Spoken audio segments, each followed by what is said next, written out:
Mr. Parker knew Murray Dickson quite well and financially supported Murray in many of his projects and became a friend of Murray's from his frequent trips to Bolivia. And he told me a strange story that points to the idea that the indigenous Methodist understanding of what happened on that fateful drive is probably correct, and that the version given to Jim Palmer and the rest of the world was a cover-up by the military for the crime. Mr. Parker said that one day in 1961, Murray got an order to come in and talk to the Ministry of the Interior.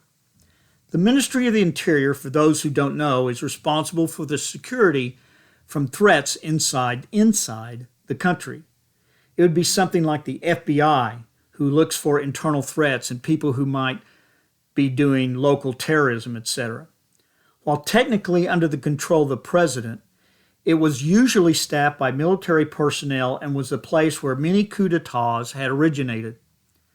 Consequently, knew that this was serious and a very scary appointment for Murray to go to.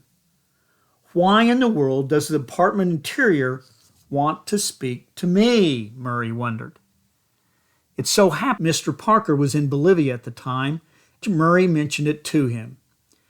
Now, Mr. Parker had built good relations with many members within the Bolivian government, and he recognized the seriousness of this meeting and quickly said, "Murray, I'll go with you.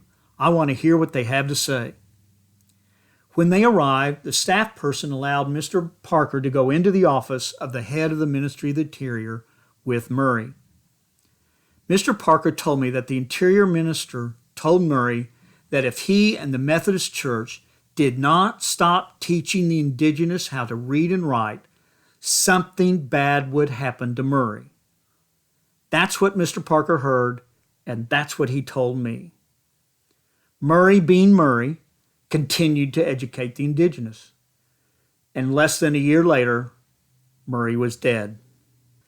Mr. Parker told me that he is absolutely convinced that Murray had been killed by the Department of the Interior, that they followed him up on the world's most dangerous road, and when they got to a dangerous point in the road, they simply pulled up behind him, nudged the car off the road and over the edge of the cliff.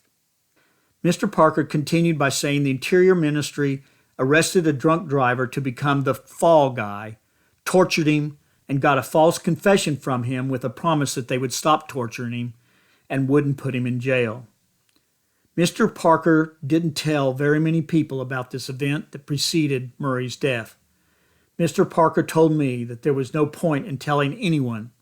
Justice would never come to those who planned this event. Again, remember, this was at a time, just because you had an elected president who was sympathetic to the Methodist Church doesn't mean that the military felt the same way.